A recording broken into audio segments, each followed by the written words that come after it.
అధ్యక్ష,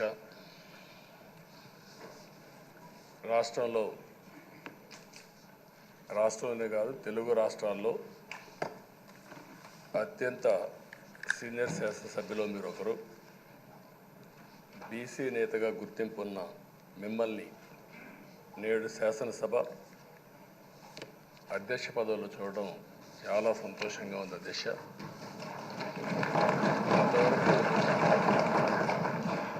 మిమ్మల్ని సభలో ఇక్కడ చూసాం, ఈరోజు అధ్యక్ష స్థానంలో చూస్తున్నాం. చాలా ఆనందంతో చాలా గర్వపడుతున్నాం. అందరి ఆమోదంతో 16వ శాసనసభకు స్పీకర్గా ఏకగ్రీవంగా ఎన్నికైన మీకు నా హృదయపూర్వక అభినందనలు, శుభాకాంక్షలు. ఈరోజు ఇక్కడ చాలామంది కొత్త శాసనసభ్యులు వచ్చారు. ఒకసారి అయ్యన్న పాత్రుడు గారి జీవితాన్ని కూడా ఆలోచించుకోవాల్సిన, మీరందరూ తెలుసుకోవాల్సిన అవసరం ఉంది. మనందరి మాదిరిగానే ఆయన కూడా ఒక హంబుల్ కుటుంబంలో 1957 సెప్టెంబర్ 4వ తారీఖున ఉత్తరాంధ్రలో నర్సీపట్నంలో జన్మించారు. తల్లిదండ్రులు చింతకాయల వరహాల దొర చెల్లాయమ్మ గారు. యువత రాజకీయాల్లోకి రావాలని ఆ రోజు ఎన్టీ రామారావు గారు పార్టీ పెట్టిన మొదట్లో పిలిపిస్తే 25 సంవత్సరాల వయసుండే సమయంలో రాజకీయాల్లోకి వచ్చిన వ్యక్తి అయ్యన్న పాత్రుడు గారు. అక్కడి నుంచి 7 సార్లు ఎమ్మెల్యే అయ్యారు, ఒకసారి ఎంపీ అయ్యారు. ఎమ్మెల్యేగా, ఎంపీగా, మంత్రిగా తెలుగు రాష్ట్రాల్లో తనకంటూ ఒక ప్రత్యేకమైన ముద్ర వేయగలిగారు. ఏ పదవి ఇచ్చినా ఆ పదవికి వన్నె తీసుకొచ్చిన వ్యక్తి అయ్యన్న పాత్రుడు గారు. వారి కుటుంబం కూడా మనం ఆలోచిస్తే కొంతమంది ఫస్ట్ జనరేషన్లో రాజకీయాల్లోకి వస్తారు. అయ్యన్న పాత్రుడు గారిని చూస్తే 6 దశాబ్దాలు రాజకీయ చరిత్ర కలిగిన కుటుంబం.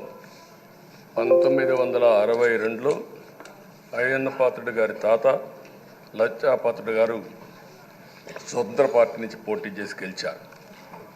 స్వాతంత్ర సమరయోధుడు గౌత లచ్చన్న సమకాలికునిగా పనిచేశారు. అదే వారసత్వాన్ని కొనసాగిస్తూ అయ్యన్న పాత్రుడు గారు ఇప్పటివరకు పనిచేస్తున్నారు. 83, 85, 94, 99, 2004, 2014, 2024లో ఎమ్మెల్యేగా విజయం సాధించారు. నర్సీపట్నంలో తెలుగుదేశం పార్టీ పెట్టినప్పటి నుంచి వారే పోటీ చేస్తున్నారు. అది వారి యొక్క ప్రత్యేకత. 7 సార్లు ఎమ్మెల్యే గెలవడం, 16 సంవత్సరాలు మంత్రిగా పనిచేయడం, 1996లో అనకాపల్లి ఎంపీగా గెలుపొంది 2 సంవత్సరాలు అక్కడ పనిచేయడం, తెలుగుదేశం పార్టీ పాలిట్ బ్యూరో సభ్యుడిగా 10 ఏళ్ళు పనిచేశారు. టెక్నికల్ ఎడ్యుకేషన్, రోడ్లు, భవనాల శాఖ, అటవీ శాఖ, పంచాయతీరాజ్ శాఖ మంత్రిగా బాధ్యతలు నిర్వహించారు. 3 సార్లు R&B మినిస్టర్గా పనిచేశారు. అదేవిధంగా మనం ఒకసారి చూస్తే ఎప్పుడూ పోరాట యోధుడు, రాజీ పడని నాయకుడు, ఒక విశిష్టమైనటువంటి లక్షణాలుండే వ్యక్తి. తెలుగు రాష్ట్రాల్లో ఏ మారుమూల ఎవరిని అడిగినా అయ్యన్న పాత్రుడు గారిని గురించి చెప్తారు. 66 సంవత్సరాలు, ఇప్పుడు కూడా ఫైర్ బ్రాండే, చనిపోయే వరకు ఫైర్ బ్రాండ్గానే ఎక్కడ దాంట్లో రాజీనే లేదు. అదే మరి ఇంకొక పక్కన చూస్తే తనకంటూ ఒక ఇమేజ్. అదే సమయంలో లాయల్టీ ఫ్యాక్టరీలో కరుడు గట్టిన పసుపు యోధుడుగా పార్టీలో ఇంతవరకు ఉన్నారు, ఎప్పటికీ ఉంటారు. అది ఆయన ప్రత్యేకత. నీతి, నిజాయితీ, నిబద్ధత ఇవన్నీ ఉణికిపుచ్చుకొని రాజకీయం చేశారు. 42 సంవత్సరాలు. ఇప్పుడు చాలామంది ఫస్ట్ టైం వచ్చేవాళ్ళు ఉన్నారు, కొంతమంది రెండోసారి వచ్చేవాళ్ళు ఉన్నారు. 42 సంవత్సరాలు ఒక నియోజకవర్గం అంటిపెట్టుకుని నర్చర్ చేసి 7 సార్లు గెలవడం అనేది ఒక అరుదైన అనుభవం. చాలామందికి 2-3 సార్లుగా ఫెట్టెక్కి వస్తుంది. అక్కడి నుంచి మనుషులు మారిపోతూ ఉంటాం. అలాంటి సందర్భంలో ఎప్పుడు కూడా రాజీ పడకుండా పనిచేశారు. 42 సంవత్సరాలుగా పసుపు జెండాను మోస్తూనే ఉన్నారు. పార్టీని కన్న తల్లిగా భావించే నాయకుడు, పోరాట యోధుడు. ఎప్పుడు కూడా రాష్ట్రంలో అభివృద్ధి చేయడమే కాకుండా ఉత్తరాంధ్ర అభివృద్ధి కోసం, ప్రత్యేకంగా విశాఖపట్నం అభివృద్ధి కోసం ఎనలేని కృషి చేసిన నాయకుడు అయ్యన్న పాత్రుడు గారని చెప్పి కూడా నేను మీకు తెలియజేస్తున్నాను. ఇంకొక పక్కన ఉత్తరాంధ్ర సుజల స్రవంతి, విశాఖపట్నం, విజయనగరం, శ్రీకాకుళం నీళ్లు కావాలి, గోదావరి నీళ్లు రావాలి, ఆ ప్రాంతం కూడా బాగుపడాలి, మా కరువు ప్రాంతానికి నీళ్లు కావాలని వెనకబడి క్యాబినెట్ మినిస్టర్గా దాన్ని శాంక్షన్ చేయించిన వ్యక్తి అయ్యన్న పాత్రుడు గారు. దానికి మనస్ఫూర్తిగా అభినందిస్తున్నాను. అందరికి కూడా కష్టాలు వస్తూ ఉంటాయి. ఆయన రాజకీయ జీవితంలో ఎప్పుడూ పడనటువంటి ఇబ్బందులు గత 5 సంవత్సరాలు పడ్డాడు. మామూలుగా కూడా కాదు. తన ఇంట్లోకి 100 మంది పోలీసులు పంపించారు. గోడలు పగలగొట్టారు. రాత్రిపూట భయంకరమైన వాతావరణాన్ని క్రియేట్ చేశారు. ఒక స్టేషన్లో కాదు, అనేక పోలీస్ స్టేషన్లో కేసులు పెట్టారు. రాత్రుల్లో దేశపోయి స్టేషన్ టు స్టేషన్ తిప్పారు. ఎక్కడా భయపడలా, ధైర్యంగా ఉన్నాడు. 23 కేసులు పెట్టారు. అందులో దగ్గర 10 కేసులు ఒక సిఐడిని పెట్టారు. అయితే రాజీలేని పోరాటం చేసి మనోనిబ్బరంతో ముందుకు పోయిన వ్యక్తి. కడాన మనందరం గుర్తుపెట్టుకోవాల్సింది 60 సంవత్సరాలు, 62-63 సంవత్సరాలు ఉండే వ్యక్తి పైన అత్యాచారం కేసు కూడా పెట్టారు. ఇవన్నీ కాకుండా అంటే ఎలాంటి పాలకులు ఉన్నారు, ఎలాంటి జరుగుతాయి అనేదానికి ఒక ఉదాహరణ ఇవన్నీ జరిగాయి. అయితే ఒక్క విషయం ఉండే సభ్యులందరికీ విజ్ఞప్తి చేస్తున్నాను. ప్రతి ఒక్క నాయకుల్లో కూడా ఒక స్ఫూర్తిదాయకమైన సంఘటనలు ఉంటాయి. అందుకే ఇన్నిసార్లు గెలుస్తారు. అలాంటి మన అయ్యన్న పాత్రుడు గారిలో ఉండే మంచి పాజిటివ్ పాయింట్స్ అన్నీ కూడా మీరు కూడా ఆలోచించుకోవాల్సిన అవసరం ఉంది. ఒక వ్యక్తి చట్టసభకు రావడం ఒక అరుదైన గౌరవం. ఇది ఒక అవకాశం. కొన్ని లక్షల మందిలో ఆ అవకాశం మనకు వస్తుంది. ఆ అవకాశంతోనే మనం అందరం ఇక్కడికి వచ్చాం. అయితే మనం అందరం గుర్తుపెట్టుకోవాల్సింది, మనల్ని ఎంపిక చేసిన ప్రజలకి ఏం చేయాలి, తాత్కాలికంగా ఏం చేయాలి, ఒక టైం బౌండ్ ప్రోగ్రాంలో ఏం చేయగలుగుతాం, దీర్ఘకాలంలో ఏం చేయగలుగుతామో మనం అందరం ఆలోచించుకుని అలాంటి సమస్యల్ని పరిష్కారం చేయాల్సిన బాధ్యత మనందరి పైన ఉంది. అంతేకాకుండా ఈరోజు ఇక్కడుండే ఎమ్మెల్యేలందరినీ కోరుతున్నాం, మనందరి పైన ఒక పవిత్రమైన ఉన్నతమైన బాధ్యతని తెలుసుకొని నడవాల్సిన అవసరం ఉంది. చట్టసభల్లో సభ్యుల ప్రవర్తన, వ్యాఖ్యలు, చర్చలు, మనం ఏదో ఇక్కడ అపోజిషన్ ఉంటే అపోజిషన్కే జవాబుదారితనం, వాళ్ళ మీద మాట్లాడాలనే ఆలోచన కాకుండా మనం మాట్లాడే విషయాలు రాష్ట్రం మొత్తం ప్రజలంతా వాచ్ చేస్తూ ఉంటారు. మీ నియోజకవర్గంలో ఉండే ప్రజానీకం వాచ్ చేస్తారు, రాష్ట్రమంతా వాచ్ చేస్తారు. ఒక సభ్యుడిగా మీరు సమర్థవంతంగా పనిచేస్తే ఎక్కడ లేని గౌరవం వస్తుంది. దానికి మనందరం కృషి చేయాల్సిన అవసరం ఉంది. అయితే ఓసారి బాధేస్తుంది, గడిచిన 5 సంవత్సరాలు శాసనసభ అంటే చాలా భిన్నంగా నడిచింది. ఎంతో పవిత్రమైన శాసనసభను గత ప్రభుత్వం ఒక వికృతమైన పోకడలు, నీచ రాజకీయాలు, వ్యక్తిత్వ హననానికి ఒక వేదికగా చేశారు. ఇదే అసెంబ్లీలో దూషణలు, బూతులు, వెక్కిరింతలు, కక్ష సాధింపులు, మైకు లేకుండా పోవడం ఒకటి కాదు, చాలా సమస్యలు వచ్చాయి. అదే సమయంలో ఫస్ట్ టైం వచ్చిన ఎమ్మెల్యే బాధ్యతారాహిత్యంగా 6-7 సార్లు గెలిచిన ఎమ్మెల్యేలని వెక్కిరించడం, బూతులు తిట్టడం, చాలా వల్గర్గా ప్రవర్తించే పరిస్థితికి వచ్చారు. ఆ రోజు ప్రభుత్వం యొక్క వైఫల్యాల్ని క్వశ్చన్ చేస్తే వాళ్ళపైన సభలోనే దాడి చేయడం, నీచంగా మాట్లాడడం, వాళ్ళ మనోభావాలు దెబ్బతీయడం, ఇవన్నీ చేసే పరిస్థితికి వచ్చారు. ఇక్కడుండే నాయకులు నేను చూశాను. ఆ రోజు తెలుగుదేశం పార్టీ 23 మంది గెలిచాం.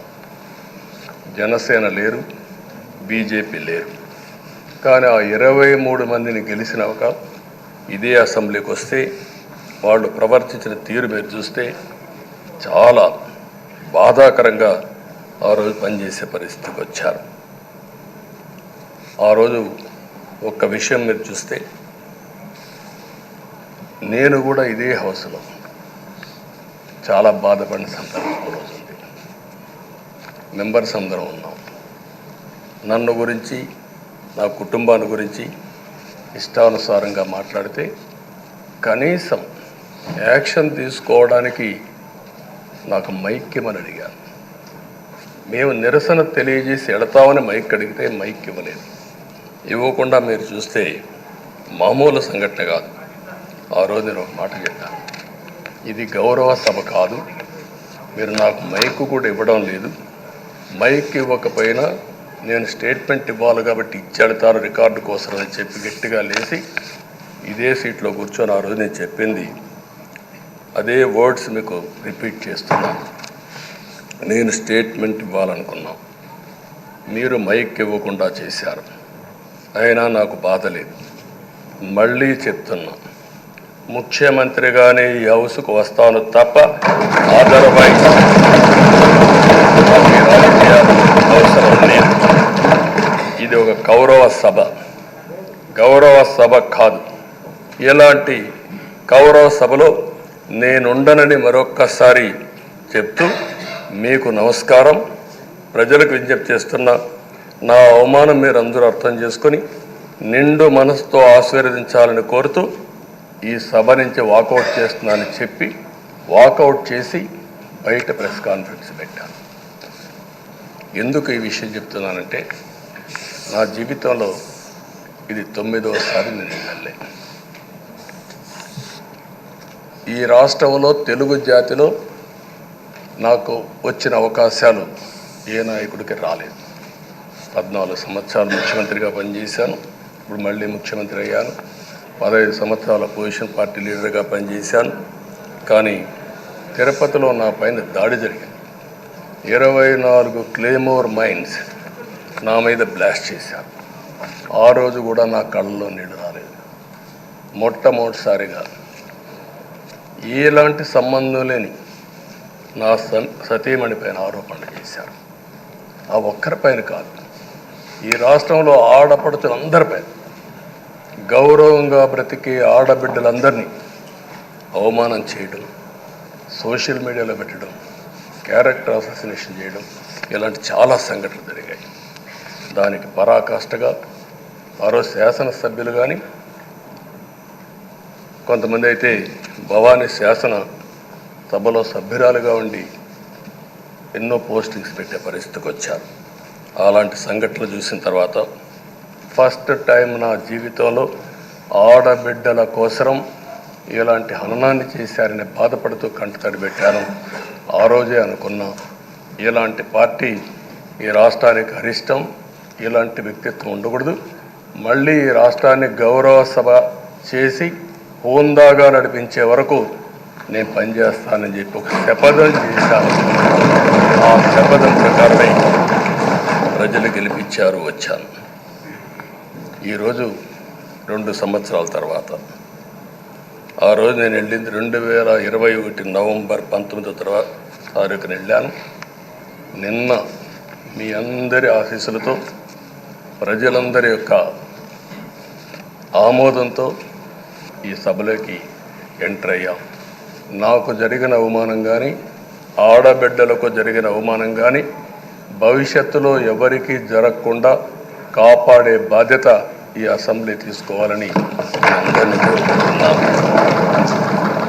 నా గౌరవాన్ని కాపాడిన ప్రజానీకానికి మరొకసారి మనస్ఫూర్తిగా ధన్యవాదాలు, అభినందనలు.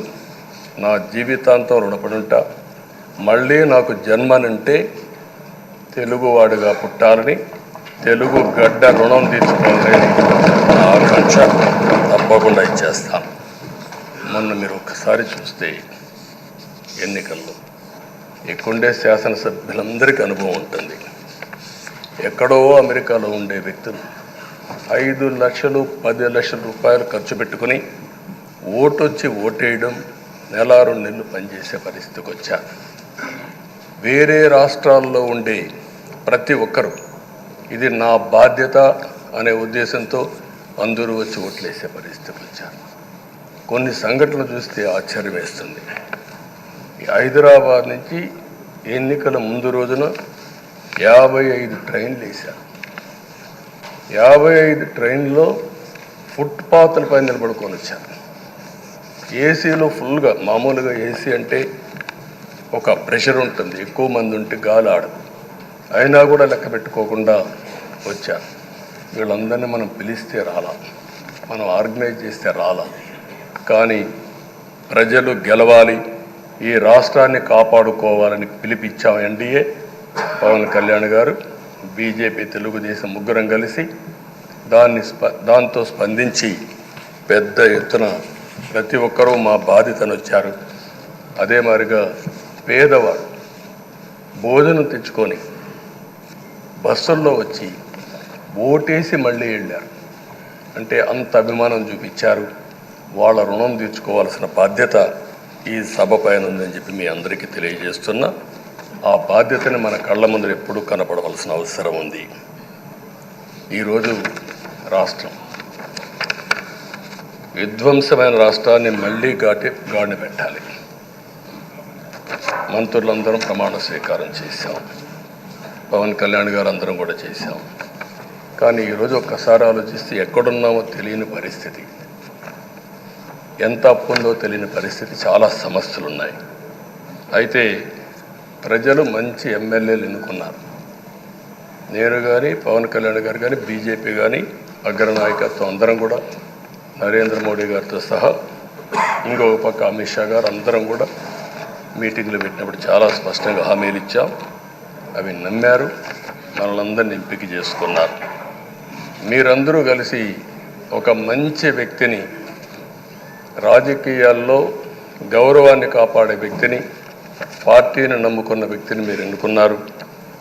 ఈరోజు మనందరం కూడా గుర్తుపెట్టుకోవాల్సింది, ఇక్కడికి వచ్చినప్పుడు అవతల పార్టీ వాళ్ళు కూడా మనం ఎగతాళి చేయాల్సిన అవసరం లేదు. ప్రజలు పనిష్మెంట్ ఇచ్చారు. ఇదే హౌస్లో నేను చూశాను. 23 సీట్లు మాకు వచ్చాయి. నేను బాధపడ్డాము. కానీ ప్రజాస్వామ్యాన్ని గౌరవించాలనే ఉద్దేశంతో ప్రజాస్వామ్యుతంగా పనిచేశాం. 23వ తారీఖు ఎన్నికల రిజల్ట్స్ వస్తే దాన్ని వక్రీకరించి 23వ తారీఖున దేవుడు రాసిన స్క్రిప్ట్ ఇది, మీకు 23 సీట్లు వచ్చాయని మాట్లాడారు. ఇప్పుడు నేను అడుగుతున్నాను, కూటమికి 164 సీట్లు వచ్చాయి. 1, 6, 4 కూడుకుంటే 11 వస్తుంది. రాష్ట్రంలో దగ్గర 1631 రోజులు అమరావతి రైతాంగం ఆడబిడ్డలు ఉద్యమం చేశారు. ఆ 4 నెంబర్లు కలుపుకుంటే 1, 6, 3, 1 కలుపుకుంటే 11 వస్తుంది. అంటే ఇది కూడా భగవంతుడి స్క్రిప్ట్ అయినా కూడా నేను మాట్లాడడం లేదు, నేను కామెంట్ చేయడం లేదు. ఈరోజు ఉంటే వాళ్ళకు కూడా అర్థమయ్యేది. వాళ్ళు ఉండకుండా పోవడం అనేది వాళ్ళ పిరికితనం తప్ప ఇంకోటి కాదని చెప్పి కూడా నేను మీకు తెలియజేస్తున్నా. అయితే నేను ఇక్కడుండే సభ్యులను కూడా మిమ్మల్ని కోరుతున్నా, మనం ప్రజా సమస్యలపైన దృష్టి పెట్టాలి తప్ప వీళ్ళ మీద కాదని చెప్పి కూడా నేను మీకు తెలియజేసుకుంటున్నాను. ఆ రోజు పవన్ కళ్యాణ్ గారిని అసెంబ్లీ గేటు కూడా తాకనీయం అని పెద్ద పెద్ద డైలాగులు చెప్పారు. 21 సీట్లలో పోటీ చేస్తే 21 సీట్ని గెలిపించిన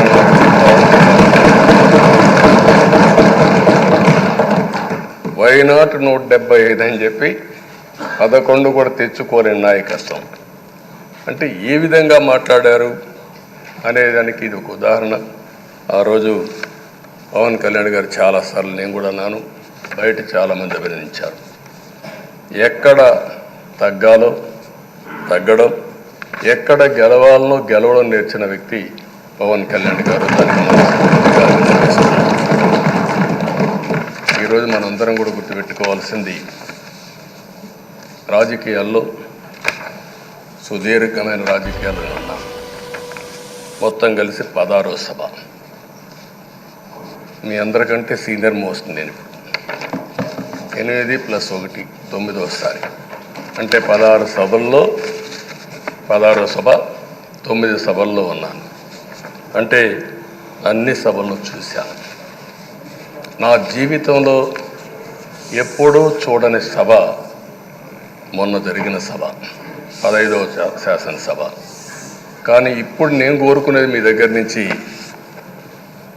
అది ఒక చెడు సభ కింద, ఒక కౌరవ సభ కింద మనం భావించాం. కానీ అత్యున్నతమైన సభగా 16వ శాసనసభని నిర్వహించే బాధ్యత మనందరిపైన ఉంది. గౌరవప్రదంగా నిర్వహించాలి. అదే సమయంలో ఇక్కడుండే ప్రతిపక్షాల దృష్టిలో పెట్టుకొని కాదు, 24 గంటలు మనం ప్రజలతో ఉండాలి.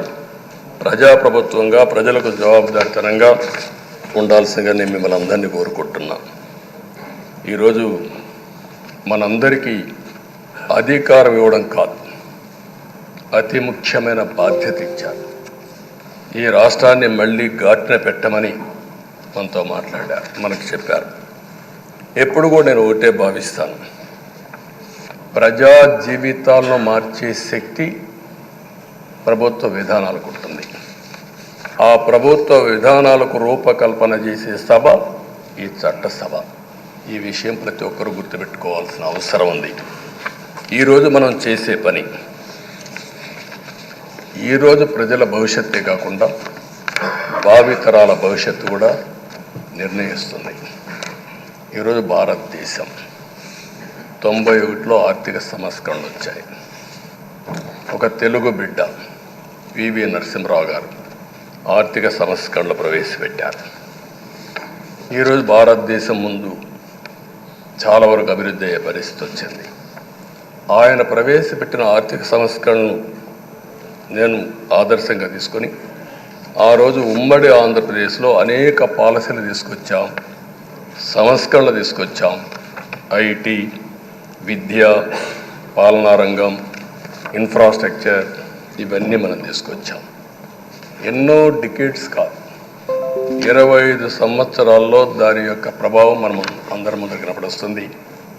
ఈరోజు హైదరాబాద్ నగరం వన్ ఆఫ్ ది బెస్ట్ సిటీగా ఉందంటే 25 ఏళ్లకు మనకు తీసుకున్న నిర్ణయాలే కారణం.